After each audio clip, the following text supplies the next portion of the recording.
Welcome to F online classes. तो बेटा आज हम जो है लेटर के बारे में जानेंगे कि लेटर क्या होते हैं और क्या डिफरेंस होता है। दो टाइप्स के लेटर हैं इसके अंदर जो हम देख रहे हैं। तो सबसे पहले लेटर तो आप जानते ही हैं, पत्र इसको हिंदी में हम बोलते हैं। ठीक है, अपनी बात को किसी को पहुंचाने के लिए हम लेटर लिखते हैं। हालांकि आजकल लेटर का ज़माना है नहीं, हम ऑनलाइन बात कर सकते हैं, लेकिन ऑफिशियली वर्क के लिए हमें लेटर की ज़रूरत अभी भी पड़ती है ना। और क्योंकि अभी पैटर्न में है तो हमें फॉलो तो करना पड़ेगा। तो इसलिए हम देख लेते हैं कि कितना टाइप्स के होते हैं और इन दोनों में क्या क्या डिफरेंस होता है। देखिए, लेटर्स जो होते हैं वो दो टाइप्स के होते हैं। एक होता है इनफॉर्मल लेटर्स, ठीक है, और एक होते हैं फॉर्मल लेटर्स। जो इनफॉर्मल लेटर्स होते हैं उन्हीं को हम बोलते हैं पर्सनल लेटर्स, ठीक है। और जो फॉर्मल लेटर्स होते हैं उन्हीं को हम बोलते हैं एप्लीकेशंस। तो एप्लीकेशंस तो आप जानते ही हैं, सिक लीव की एप्लीकेशन आपने लिखी होगी कई बार, है ना, अर्जेंट पीस ऑफ वर्क की एप्लीकेशन लिखी होगी, तो उसी को हम फॉर्मल लेटर भी बोल सकते हैं, ठीक है। ऐसे इनफॉर्मल लेटर जो होते हैं ये पर्सनल लेटर्स होते हैं। ये तो जो पर्सनल लेटर्स होते हैं किसको लिखे जाते हैं, ज्यादातर हम पेरेंट्स को लिखते हैं। अगर जैसे कोई पढ़ने गया होता है तो वो घर पर पेरेंट्स को लिखता है, या अगर पापा या मम्मी बाहर गए होते हैं तब उनको लिखते हैं, है ना। या रिलेटिव्स को लिखते हैं कि किसी को थैंक्स बोलना है, किसी को इनवाइट करना है तब लिखे जाते हैं। या फिर फ्रेंड्स को लिखते हैं कि आपको कुछ किसी की चीज़ के बारे में बताना है, कहीं पर न्यू एडमिशन हुआ है उसके बारे में आपको बताना है, या आपने कोई नई चीज़ खरीदी है उसके बारे में आपको बताना है, ठीक है। या कोई भी डिस्कशन आप फ्रेंड्स को लेटर लिखकर कर सकते हैं, है ना। या इसके अलावा और लोगों को भी आप लिख सकते हैं। लेकिन ये क्या होते हैं, ये इनफॉर्मल लेटर्स होते हैं, तो इसके अंदर हम नॉर्मल अपने मतलब नॉर्मल बात भी कर सकते हैं, कोई ऐसी मतलब कुछ भी शेयर कर सकते हैं आप चाहें तो। लेकिन जो फॉर्मल लेटर्स होते हैं, ये एप्लीकेशन जो होती हैं, इसके अंदर थोड़ा सा आपको थोड़ा तमीज से इसको लिखना पड़ता है ना। क्योंकि ये किसी बड़े ऑफिसर्स के पास हमें भेजनी होती है, या अपने हेडमास्टर के पास भेजनी होती है, प्रिंसिपल के पास भेजनी होती है। जैसे यहाँ पर लिखा हुआ है किस किस को आप लिख सकते हैं एप्लीकेशन या फॉर्मल लेटर्स, बिजनेस फॉर्म्स में भेजनी है कि भाई अगर आप बिजनेस कर रहे हैं तो दूसरी किसी बिजनेस फॉर्म को आपको भेजनी है, या किसी न्यूज़पेपर के एडिटर को आपको भेजनी हो सकती है ना। या आप किसी को इनवाइट कर रहे हैं, जैसे किसी चीफ गेस्ट को आपको बुलाना है अपने स्कूल फंक्शन में, तब आप क्या लिखेंगे, तब आप जो है यही लिखेंगे। या एप्लीकेशन एप्लीकेशन वही आ गया इसके अंदर ही, है ना, कि आप अपने हेडमास्टर को एप्लीकेशन लिखना चाहते हैं। या फिर किसी गवर्नमेंट ऑफिशियल को लिखना है कि भाई आपके एरिया में लाइट नहीं आ रही है या कूड़ा बहुत ज्यादा फैला हुआ है, तो उसको आप लिखने के लिए फॉर्मल लेटर में लिखेंगे, ठीक है। उसके बाद है हेडमास्टर और प्रिंसिपल, या फिर अपने स्कूल के हेडमास्टर को आपको लिखना है कि भाई स्कूल में शोर बहुत होता है, ये स्कूल के अंदर जो है पानी साफ पानी नहीं आ रहा है, या स्कूल के अंदर जो हमें कुछ एक्स्ट्रा कोचिंग क्लासेस चाहिए, इस तरीके की चीज़ों के लिए आप ये लिख सकते हैं। तो ये डिफरेंस समझ में आया आपको। इनफॉर्मल लेटर और पर्सनल लेटर एक चीज़ होती है, और फॉर्मल लेटर और एप्लीकेशन एक चीज़ होती है, ठीक है। यानी आप एप्लीकेशन को भी आप लेटर ही बोल सकते हैं। तो अब यहाँ पर देखिए फॉर्मेट ऑफ फॉर्मल लेटर, यानी जो हम एप्लीकेशन लिखते हैं उसका जो एप्लीकेशन लिखने का जो फॉर्मेट है वो हमारा ये फॉर्मेट है। सबसे पहले आप क्या लिखेंगे, राइटर्स एड्रेस या सेंडर्स एड्रेस, है ना। यानी जो एप्लीकेशन लिख रहा है उसको अपना एड्रेस लिखना पड़ेगा पहले। उसके बाद हम डेट डालेंगे, ठीक है। उसके बाद जिसको हम लेटर लिख रहे हैं, एप्लीकेशन जिसको हम लिख रहे हैं उसका एड्रेस आएगा। जैसे सपोज कि मैंने लिखा है कि एडिटर को लिखा है ना, तो the editor of Hindustan times, उसका एड्रेस आ जाएगा यहाँ पर, ठीक है। उसके बाद यहाँ पर ना एक चीज ऐड कर लीजिएगा आप, यहाँ हम लिखते हैं सब्जेक्ट। क्या लिखते हैं, सब्जेक्ट। सब्जेक्ट का मतलब होता है किस मसले के लिए लिखा गया है, क्या काम है ना। यहाँ पर सब्जेक्ट आप ऐड कर लीजिएगा। तो सबसे पहले क्या लिखा हमने, भेजने वाले का एड्रेस, फिर उसके बाद डेट, फिर उसके बाद जो रिसीव करेगा उसका एड्रेस, उसके बाद सब्जेक्ट। जैसे भाई मुझे कंप्लेंट करनी है ना, तो मैं लिखूंगी for complaining about the frequent failure of electricity, bar bar light जाती है इसकी वजह से मैंने ये लेटर लिखा है। तो इससे क्या होता है, इससे पूरे एप्लीकेशन पढ़ने से पहले पता चल जाता है किस बारे में है ये, ठीक है। उसके बाद सैल्यूटेशन लिखेंगे। सैल्यूटेशन में आ जाएगा रेस्पेक्टेड सर या मैम या अस्सलाम वालेकुम, ठीक है, या गुड मॉर्निंग। इस तरीके से जो चीजें आती हैं वो सैल्यूटेशन में आ जाती हैं। उसके बाद आती है बॉडी, ठीक है। बॉडी के अंदर क्या है, बॉडी के अंदर सारी बात आ जाएगी। बॉडी यानी पूरा कंटेंट जो होगा वो अब एक पैराग्राफ में भी हो सकता है, छोटे छोटे 2-3 पैराग्राफ्स भी हो सकते हैं। तो इसका कोई इतना बड़ा इशू नहीं है कि आप एक पैराग्राफ में लिखें, 2 में, 3 में, जितनी बड़ी आपकी प्रॉब्लम होगी, जितनी बात आप करना चाहते हैं उस हिसाब से आप इसके अंदर ऐड कर देंगे। उसके बाद आप यहाँ पर लिखेंगे सब्सक्रिप्शन। सब्सक्रिप्शन के अंदर जैसे थैंक यू, ये सब चीजें आप लिखते हैं ना, थैंक यू, ये सब, ठीक है, ये सब उसमें आ जाएगा। ये लास्ट में एक लाइन हम लिख देते हैं कि भाई प्लीज आप जल्दी से जल्दी हमारा काम करवा दें, तो ये सब सब्सक्रिप्शन में आ जाता है। उसके बाद 7th जो आता है सिग्नेचर और नेम। उसके बाद आप लास्ट में क्या लिखेंगे, सिग्नेचर भी कर सकते हैं अपने, या फिर अपना नाम लिख सकते हैं, और डेजिग्नेशन। तो जैसे सपोज आपने स्कूल के हेडमास्टर को लिखी है तो आप लिख देंगे सपोज कि Rehan monitor of the class, तो ये डेजिग्नेशन हो गई आपकी। अगर आपने किसी बिजनेस फॉर्म को लिखिए तो तब आप लिख सकते हैं कि अपना नाम लिख करके नीचे आप लिख सकते हैं कि क्या है आप वहाँ पर। मान लीजिए कि सीईओ है तो सीईओ लिख दीजिए, मैनेजर है तो मैनेजर लिख दीजिए। इस तरीके से हम लिखते हैं। समझ में आया आपको ये वाली बात? ठीक है, अब हम देखते हैं अगला फॉर्मेट। उसके बाद हम फॉर्मेट देखते हैं इनफॉर्मल लेटर का। इनफॉर्मल लेटर यानी जो अपने रिलेटिव्स वगैरह को, पेरेंट्स को, फ्रेंड्स को लिखते हैं। ठीक है, तो उसके अंदर सबसे पहले आप क्या लिखेंगे? राइटर का एड्रेस लिखेंगे, उसके बाद डेट आएगी। ठीक है, उसके बाद आप सैल्यूटेशन लिखेंगे। यहाँ पर आपको सेंडर्स एड्रेस लिखने की जरूरत नहीं है। ठीक है, यानी जिसको आप रिसीवर्स एड्रेस लिखने की जरूरत नहीं है, क्योंकि जब आप किसी को सेंड कर रहे हैं ना तो आप बाहर उसका एड्रेस लिख देंगे तो वो काफी रहेगा। नहीं तो फिर क्या करते हैं, हम लास्ट में लिख देते हैं रिसीवर का एड्रेस। ठीक है, कैसे मैं बताती हूँ। तो सैल्यूटेशन लिख दिया आपने कि डियर फादर, डियर मदर, ये डियर फ्रेंड। ठीक है, ये डायरेक्ट नाम भी लिख सकते हैं। जैसे कोई कजिन है आपका तो आप उसका डायरेक्ट डियर करके नाम लिख सकते हैं। उसके बाद फिर बॉडी आ जाएगी इसकी। अब यहाँ पर आपको सब्जेक्ट नहीं लिखना है ना। सब्जेक्ट यानी यहाँ पर आप कोई भी बात शेयर कर सकते हैं उससे, तो यहाँ पर सब्जेक्ट लिखने की आपको जरूरत नहीं है। आप डायरेक्ट बॉडी लिखिए इसकी, लेटर की बॉडी। लेटर की बॉडी के अंदर आप लिख सकते हैं कि आप इनवाइट करना चाह रहे हैं तो इनविटेशन दे सकते हैं, या आप थैंक्स बोलना चाह रहे हैं, कोई गिफ्ट उन्होंने भिजवाया तो आप थैंक्स भी दे सकते हैं, या इसके अलावा आप कुछ चीज़ शेयर करना चाह रहे हैं कि भाई आपको कोई नई चीज़ मिली है, या आप किसी नए स्कूल में गए हैं, या आपका कहीं किसी टीम में आपको ले लिया गया है, सपोज फुटबॉल टीम में ले लिया गया है ना, तो उसके लिए आप उसके बारे में आप बताने के लिए लिख सकते हैं। ठीक है, उसके बाद लास्ट में आप सब्सक्रिप्शन देंगे कि भाई अस्सलाम वालेकुम, सबको प्यार देना, इस तरीके से, शुक्रिया तुम्हारा दोस्त, और लास्ट में आपका नाम आ जाएगा, ये सिग्नेचर या नाम आ जाएगा। ठीक है, समझ में आया?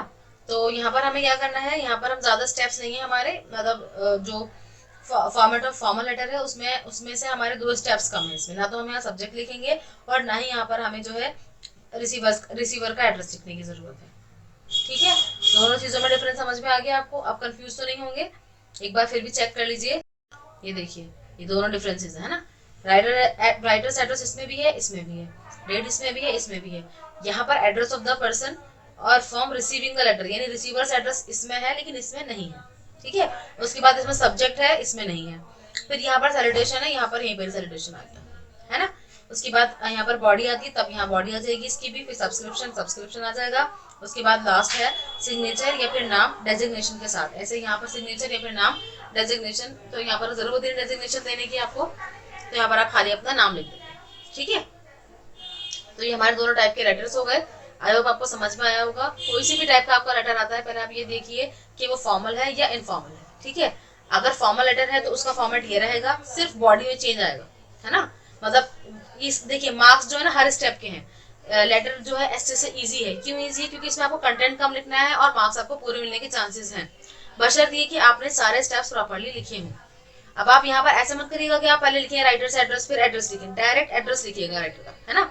ऐसे डेट लिखने के लिए पहले आप डेट नहीं लिखेंगे, आप डायरेक्ट डेट डालेंगे। जैसे आज क्या डेट है, कोई भी डेट है, सपोज मान लीजिए कि आज 25 मई है, तो 25 मई 2021, है ना। तो इस तरीके से डेट डालिएगा डायरेक्ट। उसके बाद सैल्यूटेशन के अंदर आप पहले हेडिंग मत बनाइएगा, इसकी हेडिंग नहीं बनेगी, आप डायरेक्ट लिखिए डियर फादर, है ना। बॉडी के अंदर भी हेडिंग नहीं, किसी में भी आपको हेडिंग नहीं बनानी है ना। अब जैसे यहाँ पर आप नेम लिखेंगे तो नेम की भी हेडिंग मत बनाइएगा, डायरेक्ट नाम लिखिएगा अपना। ऐसे यहाँ पर अगर आप स्कूल में लिख रहे हैं, स्कूल के मतलब हेडमास्टर को लिख रहे हैं, तब भी आप ये मत लिखिए नेम, क्लास, रोल नंबर, नहीं, डायरेक्ट नाम लिखिए, क्लास डालिए, रोल नंबर डालिए। ठीक है ना, हेडिंग मत बनाइएगा उसकी। समझ आया आपको? अब हम एक एग्जाम्पल देख लेते हैं। 7th क्लास, तो मैंने आपको फॉर्मेट समझा दिया था लेटर का, है ना, समझा दिया है आपको। तो अब आप इसका एक एग्जाम्पल देख लीजिए। ठीक है, एग्जाम्पल में क्या करना है आपको, write an application to your headmaster for remission of fine. आपको एक एप्लीकेशन लिखनी है। अब एप्लीकेशन है, इट मीन्स कि ये फॉर्मल लेटर हो गया, है ना। एप्लीकेशन लिखनी है अपने हेडमास्टर को, किस चीज के लिए लिखनी है, कि आप अपने फाइन को हटवाना चाहते हैं, यानी जो फाइन आप पर लगा हुआ है उसको आप हटवाना चाहते हैं, तो आप ये एप्लीकेशन लिखेंगे। तो सबसे पहले हम क्या करेंगे, अब यहाँ पर हम क्या सबसे पहले मैंने आपको बताया था सेंडर से एड्रेस लिखते हैं, है ना। तो सेंडर का और रिसीवर का एड्रेस सेम होने की वजह से हम एक कॉमन एड्रेस यहाँ पर लिख रहे हैं। तो the headmaster, new moon school, Jafrabad, Delhi 53, ये आपने लिख दिया एड्रेस। ठीक है, उसके बाद आप लाइन छोड़ेंगे, उसके बाद यहाँ पर आप डेट डालेंगे। अब डेट आप डालेंगे, किस तरह डालेंगे, पहले सबसे पहले आप मंथ लिखिए। तो सपोज की February 2, ठीक है, और 2021 हो जाएगा, ये आपकी डेट आ गई। इसी तरह लिखिएगा कि पहले फरवरी मतलब पहले मंथ नेम, फिर डेट, फिर ईयर। उसके बाद आप एक लाइन छोड़ देंगे, उसके बाद आप लिखेंगे सब्जेक्ट। सब्जेक्ट क्या है, यानी किस वजह से आप लिख रहे हैं इसको, तो वजह क्या है आपके लिखने की, वो है फॉर रिमिशन ऑफ फाइन, यानी फाइन हटवाने के लिए। उसके बाद आप लाइन छोड़ देंगे एक, फिर उसके बाद आप लिखेंगे सैल्यूटेशन। सैल्यूटेशन के अंदर आपने क्या लिखा, रेस्पेक्टेड सर। ठीक, फिर आप एक लाइन छोड़ देंगे, उसके बाद आप कंटेंट स्टार्ट करेंगे, यानी body of the letter start करेंगे। अब यहाँ पर है most respectfully I am to say that my English teacher has fined me for not taking the special test। कह रहे हैं कि बहुत ही रिस्पेक्ट के साथ मैं आपसे कहना चाहता हूँ कि मेरे इंग्लिश टीचर ने मेरे ऊपर फाइन लगा दिया है। ठीक है, क्यों लगा दिया, क्योंकि मैंने इंग्लिश का एक स्पेशल टेस्ट था जो मैंने नहीं दिया। He thinks that I did not take the test intentionally। कह रहे हैं कि वो सोचते हैं कि मैंने ये टेस्ट जो है जानबूझकर छोड़ दिया। The fact is that I was suddenly taken ill just a day before. कह रहे हैं कि असल बात जो है वो ये है कि मैं टेस्ट से एक दिन पहले बीमार पड़ गया था। As my parents were away to a marriage and there was no one in the house to deliver my application. कह रहे हैं कि क्योंकि मेरे पेरेंट्स जो है वो घर से दूर थे, किसी शादी में गए हुए थे, और मेरे आसपास कोई भी नहीं था जिसके थ्रू मैं एप्लीकेशन भिजवा सकता स्कूल में। I could not even apply for leave, और मुझे पता भी नहीं था, इसलिए मैंने किसी लीव के लिए भी पहले से अप्लाई नहीं कर रखा था। अब यहाँ ये हो गया आपका, ठीक है, बॉडी हो गई है। उसके बाद आप क्या करेंगे, अभी मतलब इसमें दो पैराग्राफ्स आ जाते हैं आपके। यहाँ पर आप लाइन छोड़ेंगे, उसके बाद लिखेंगे I shall feel obliged if you kindly remit the fine of ₹100 imposed on me by the English teacher. कह रहे हैं कि मैं आपका बहुत शुक्रगुजार रहूंगा अगर आप मेरा ये फाइन जो है ₹100 का, जो मेरे टीचर इंग्लिश टीचर ने मुझ पर लगाया है, उसको आप हटवा दें। उसके बाद थैंक यू बोल देंगे आप, है ना। फिर लाइन छोड़ेंगे, उसके बाद लिखेंगे योर्स ओबीडियंटली, आपका फरमाबरदार। फिर यहाँ पर आपका नेम आ जाएगा, फिर क्लास और रोल नंबर, है ना। मैंने आपको बताया था नेम हेडिंग मत डालिएगा, डायरेक्ट नाम लिखिएगा, डायरेक्ट क्लास के साथ सेक्शन और डायरेक्ट रोल नंबर। ठीक है, होमवर्क मैं आपको दूंगी लिखने के लिए, ताकि एक आप प्रैक्टिस के तौर पर खुद करें। कुछ ज्यादा मुश्किल नहीं है वो, बस आप फॉर्मेट का ध्यान रखिएगा। अगर फॉर्मेट आप ध्यान रखेंगे तो कोई मसला नहीं होगा।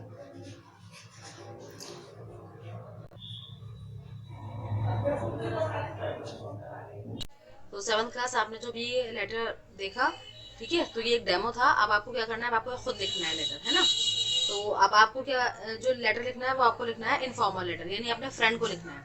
किस बारे में लिखना है, write a letter to your friend about your new house. अपने नए घर के बारे में आपको बताना है, जो उसकी अच्छाइयाँ जो बुराइयाँ वो आपको अपने फ्रेंड को बतानी है। ठीक है, ये आपका होमवर्क है, ध्यान से कीजिएगा इसको।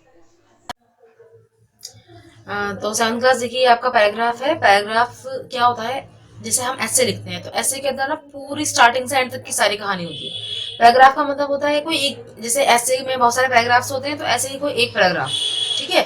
तो इसलिए ऐसे के कंपैरिजन में छोटा होता है, यानी 100 वर्ड्स का, 200 वर्ड्स का, इस तरीके से होता है। ऐसा नहीं कि छोटा ही होता है, बड़ा भी हो सकता है पैराग्राफ, लेकिन ऐसे के कंपैरिजन में जो है ये छोटा माना जाता है, क्योंकि ऐसे के एक या दो पैराग्राफ को मिक्स करके आप बना सकते हैं। ठीक है, तो आपका जो पैराग्राफ है इसकी हेडिंग है a market scene. A market scene means कि आप मार्केट गए हैं तो कोई आपने वहां पर मार्केट के अंदर जो भी आप चीज देख रहे हैं ना, वो सब उस सीन के अंदर आप डाल सकते हैं। तो मैंने एग्जाम्पल के तौर पर लिख दिया है, आपने जो मार्केट सीन देख रखा होगा आप वो लिख सकते हैं। ठीक है, सो लेट्स स्टार्ट।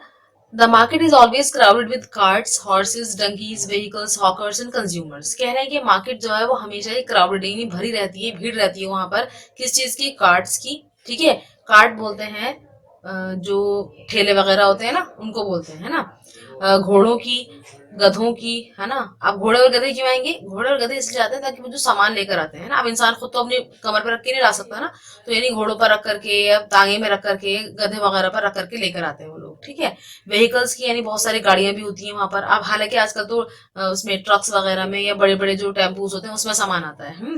और हॉकर्स की, हॉकर्स बोलते हैं जो बेचने वाले होते हैं ना, जैसे सब्जी बेचने वाला है तो सब्जी बेचने वाले, फल बेचने वाले, इन सबको हॉकर्स कहेंगे। एंड कंज्यूमर्स की, यानी जब हम खरीदने जा रहे हैं तो हम कंज्यूमर हो गए। इन सबकी भीड़ हमेशा ही मार्केट में लगी रहती है। It is a very busy place where people go to buy articles of their needs. कह रहे हैं कि ये जो है बहुत ही बिजी जगह होती है, बहुत ज्यादा मसरूफ जगह होती है, जहाँ लोग जो है अपनी जरूरत के सामान को खरीदने के लिए जाते हैं। It is a centre of attraction for both buyers and sellers. कह रहे हैं कि ये जो है एक ऐसा सेंटर है अट्रैक्शन का, जिस जो जो खरीद रहे हैं उनके लिए भी और जो सामान बेच रहे होते हैं उनके लिए भी, दोनों के लिए सेंटर ऑफ अट्रैक्शन होता है, यानी दोनों यहाँ पर आना चाहते हैं। हॉकर मतलब जो हॉकर्स है, यानी जो सेलर्स है वो सामान बेचने के लिए आना चाहते हैं, और जो बायर्स है वो सामान खरीदने के लिए आना चाहते हैं। There is no other place in the area having so much brisk business as a market. कह रहे हैं कि हम मतलब किसी भी एरिया में कोई भी जगह इतनी ज्यादा ऐसी ऐसी नहीं होती जैसे मार्केट, क्योंकि यहाँ पर जो है बढ़िया लेवल का जो है बिजनेस चलता है, यानी बिजनेस होता है, क्योंकि खरीद भी रहे हो लोग और बेच भी रहे होते हैं। I always find a big crowd there. कह रहे हैं कि मैंने हमेशा यहाँ पर बहुत ज्यादा क्राउड देखा है। There are several shops all decorated beautifully. कह रहे हैं यहाँ पर बहुत सारी शॉप्स होती हैं, देखिए हर मार्केट में शॉप्स तो होती हैं, है ना, वो सभी जो है ब्यूटीफुली डेकोरेटेड होती हैं। जब डेकोरेटेड होती है तभी तो लोग आएंगे ना खरीदने के लिए, अगर ऐसी शॉप्स होंगी तो कोई भी नहीं आएगा खरीदने के लिए। Big shops look more attractive. कह रहे हैं बड़ी बड़ी शॉप्स होती हैं वो ज्यादा अट्रैक्टिव लगती हैं देखने में, क्योंकि उनमें लाइट्स लगी होती हैं, कुछ और डेकोरेटिंग मटेरियल लगा होता है। Businessman come here from far and wide for purchasing और सेलिंग देयर प्रोडक्ट्स। कह रहे हैं बिजनेसमैन जो होते हैं वो यहाँ पर आते हैं दूर दूर से और आकर के सामान खरीदते भी हैं और बेचते भी हैं। Whenever I visit a market, I find the hawkers shouting loudly to sell their goods. कह रहे हैं कि जब भी मैं मार्केट देखने के लिए गया हूँ या कुछ भी खरीदने के लिए, तो मैंने वहां पर क्या देखा है कि हॉकर्स अपने सामान को यानी अपनी चीजों को बेचने के लिए तेज तेज आवाजें लगा रहे होते हैं। They try to attract the people by several names. वो लोगों को अट्रैक्ट करने की कोशिश करते हैं चीजों के अलग अलग नाम लेकर के, ठीक है। कभी कभी थोड़ा सा वो फनी वे में भी नाम लेते हैं ताकि लोग अट्रैक्ट हों, उनकी बात को सुने, उनकी दुकान पर आए, है ना। Generally they sing songs in praise of their goods. और कई बार ऐसा होता है कि वो अपनी जो गुड्स है यानी जो भी वो सामान बेच रहे होते हैं उसकी तारीफ में गाने भी गाते हैं ताकि लोग उन चीजों को देखें और वो खरीद लें। They face hard competition because there are several hawkers selling the same article. कह रहे हैं कि इन लोगों को जो है बहुत ज्यादा हार्ड कंपटीशन फेस करना पड़ता है, यानी बहुत ज्यादा कंपटीशन होता है मार्केट में, क्योंकि एक ही सामान को बेचने वाले बहुत सारे लोग होते हैं। तो अगर हम एक से नहीं खरीदेंगे दूसरे से खरीद लेंगे तो इनको कीमतें भी कम रखनी पड़ती हैं, तो इसलिए जो है इनको काफी कंपटीशन का सामना करना पड़ता है। The market is at peak in the evening. कह रहे हैं कि मार्केट जो है वो शाम के टाइम पर अपने पीक पर होती है, पीक पर यानी बिल्कुल चरम सीमा पर होती है ये।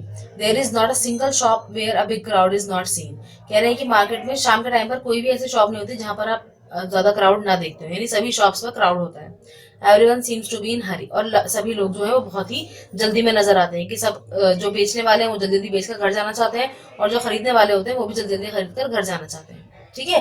तो ये आपका एक छोटा सा पैराग्राफ हो गया है। आपको इसकी प्रैक्टिस के तौर पर ये पैराग्राफ लिखना है। इसके अंदर आपको क्या करना है, write a paragraph on how to make Maggi, यानी आप मैगी कैसे बनाते हैं। ये जरूरी नहीं है कि आप बहुत बड़ा सा एक पैराग्राफ लिखें, यानी 100 वर्ड्स में आपको लिखना है, ठीक है। मैगी कैसे बनाते हैं बिल्कुल स्टार्टिंग से एंड तक।